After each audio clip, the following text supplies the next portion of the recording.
Damien, il craint la grippe A pour son ordinateur puisque vous êtes venu bardé d'antivirus. Je crains la grippe A, B, C, D, E, F sur Internet. Ah, ça existe tout ça. Vous savez combien il y a de virus sur le web d'après les éditeurs d'antivirus? 200 millias. 200 millias, je dirais même plus de 22 millions référencements d'il y a encore 6 mois.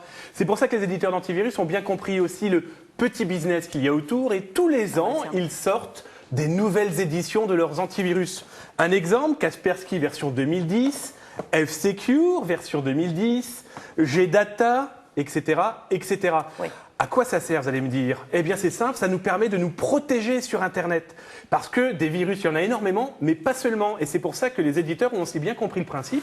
Je vais prendre l'exemple de Bitdefender qui propose aussi de nous protéger des escrocs sur Internet, le phishing, le fameux détournement de données, de nos données bancaires. On va prendre un petit exemple. Venez voir, il y a quelques jours, on s'est retrouvé avec un faux site des impôts et un faux site de la CAF, de la Caisse d'allocation familiale.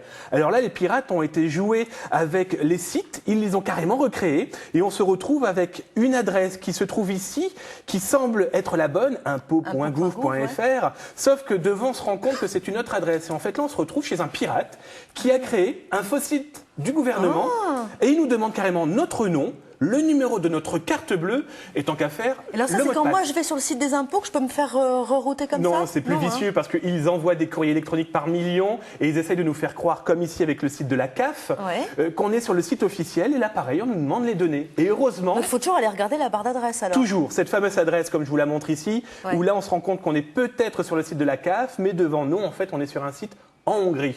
Et l'intérêt de ces logiciels justement commerciaux comme celui-ci, c'est qu'ils nous protègent aussi de ce genre de données. Ah, ils repèrent ça. Heureusement. Mais alors le problème, c'est que les virus, il y en a des nouveaux tous les 2 matins. Tout à fait. Donc les antivirus, il faut en permanence les renouveler, quoi. Justement, un antivirus, ça demande des signatures. Et là, on se retrouve par exemple avec les petits ordinateurs, vous savez, les notebooks, ces petits ordinateurs qu'on achète en commerce aux alentours de 300 €. Eh bien là, je vous présente un antivirus qu'on installe sur ce genre de machine. Et là, c'est sur une clé. Ça se voit pas que c'est un antivirus. Hein. Non, mais heureusement, quand on met la machine dedans, on met ceci dans la machine et là, on est protégé. Là, c'est la partie commerciale. Et il faut savoir qu'il en existe aussi des gratuits. Alors, je prends des exemples. On a AVG, on a Antivir. Et grosse nouveauté cette année, c'est qu'on a Microsoft qui nous a sorti son antivirus gratuit. Il est sorti il y a quelques jours. Microsoft fait un gratuit? Oui. Alors ce qui est intéressant, oui, parce que leur politique est de nous protéger sur Internet. Et je vais vous montrer, je vais vous détruire mon ordinateur. Je vais vous créer un virus en 2 clics de souris. On va l'appeler Brunch, tant qu'à faire. Ah bah non, c'est pas bien. Ben si, parce que ce virus-là, par contre, tout le monde doit l'avoir. Hein. C'est une vraie merveille. Et vous allez voir, impossible. Pourquoi? Parce que mon antivirus qui apparaît ici me l'a contrôlé et a nettoyé mon ordinateur en temps réel. C'est ce que propose l'antivirus Microsoft Security Essential, la version gratuite, qui est téléchargeable aujourd'hui. Mais alors c'est mieux de prendre un gratuit du coup, puisque c'est gratuit. Oui et non, parce que le gratuit va me protéger des virus, mais pas obligatoirement du reste.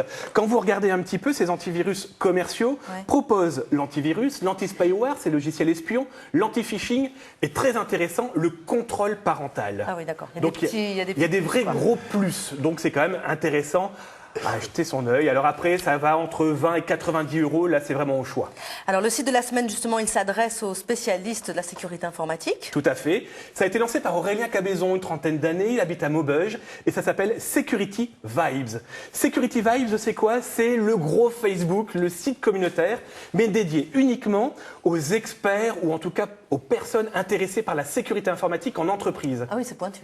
C'est pointu, mais ça peut intéresser aussi les étudiants. Ça peut intéresser toutes les personnes qui ne souhaitent pas voir leurs données informatiques partir dans la nature, dans les mains des pirates. Et le site propose des questions, c'est du web 2.0, donc ce qui veut dire qu'on peut converser en temps réel entre experts à conseiller.